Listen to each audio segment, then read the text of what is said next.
because we see your background. It's your squad. You from Denver. Y'all the defending champions. Y'all played the Lakers last year and smoked them out. But what happens in this series and in particular game one as well? Talk to me.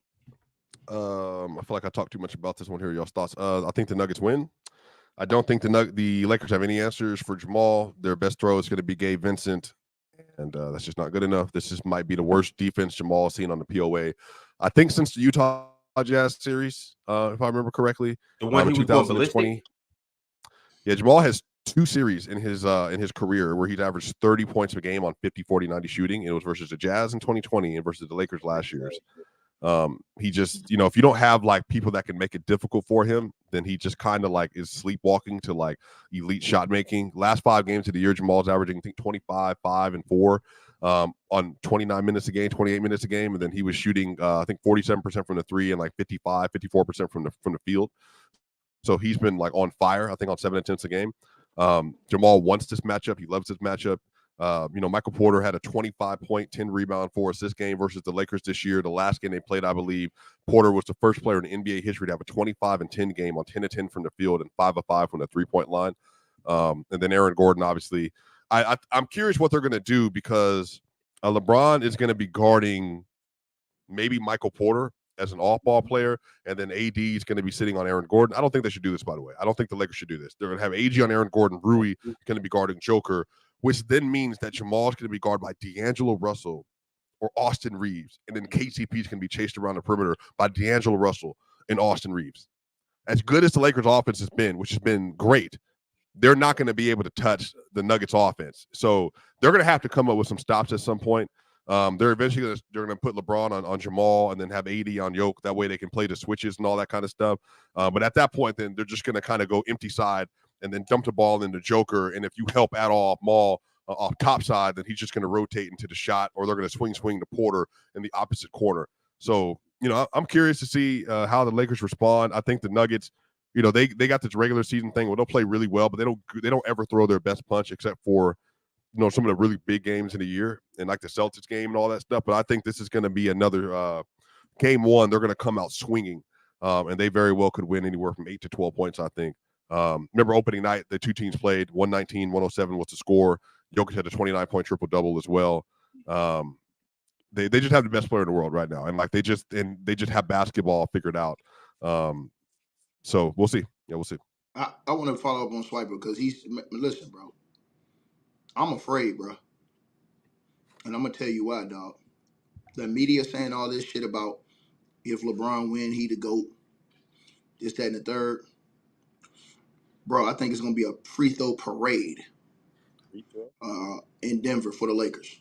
I believe that the Lakers probably going to steal game one, try to change the whole complexion of that series from the free throw line. I ain't saying skill-wise. I'm saying from the free throw line.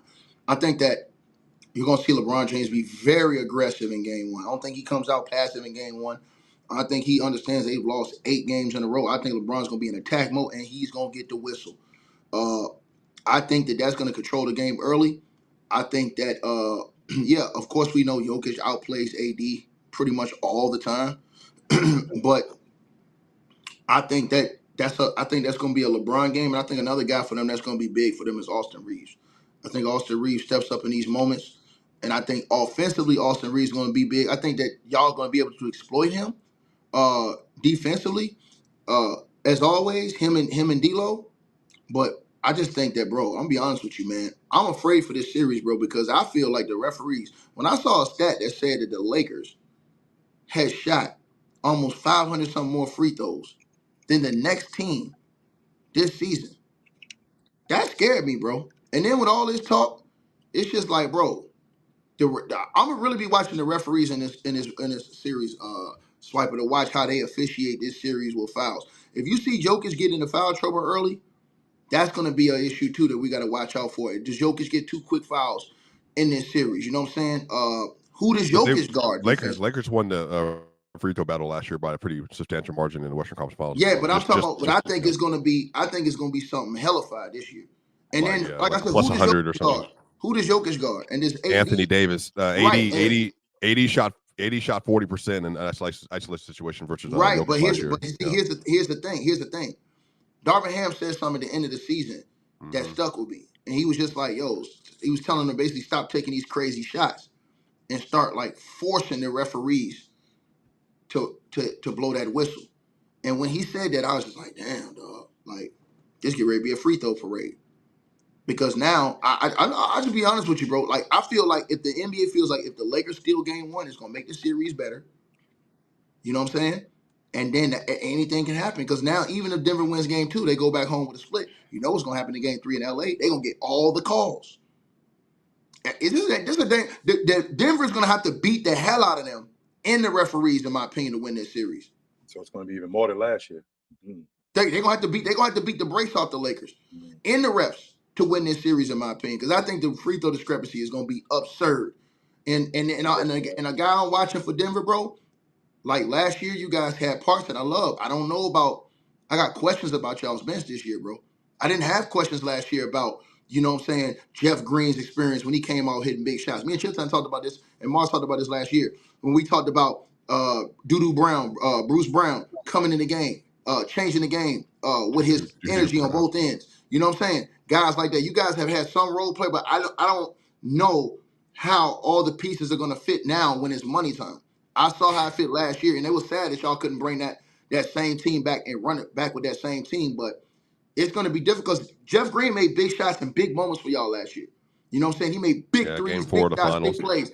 Can those other guys y'all got this year, can those other role players? And then Mars' guy, the guy Mars said that he thought was going to take another step this year, Christian Brown.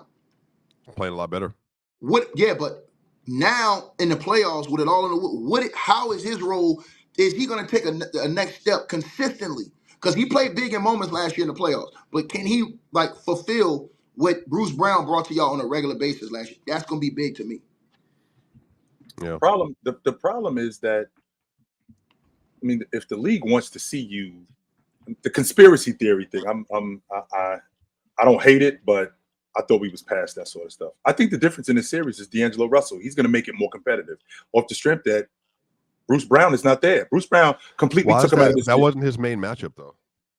Actually, it's not that it wasn't his main matchup. That's not the point, Swiper. The point is that D'Angelo Russell. You're right. That's what Bruce Brown actually took him out of the series. So you're talking about your best long ball shooter, who was integral in them playing the Warriors, who was integral in them playing against Memphis. Now he's completely out the series off the strength that Bruce Brown was in his head. So he can't do what he did before. The fact that he's not there now, I think he's going to make the series more competitive. I still think Denver wins. But the fact that he wasn't there, the fact that he was there, the fact that he's not there, plus D'Angelo Russell is coming in with super confidence. I mean, how these guys are implementing him in the offense, not just implementing him in the offense, how he's shooting the long ball, he's coming in super confident. And that confidence spills throughout the rest of the crew.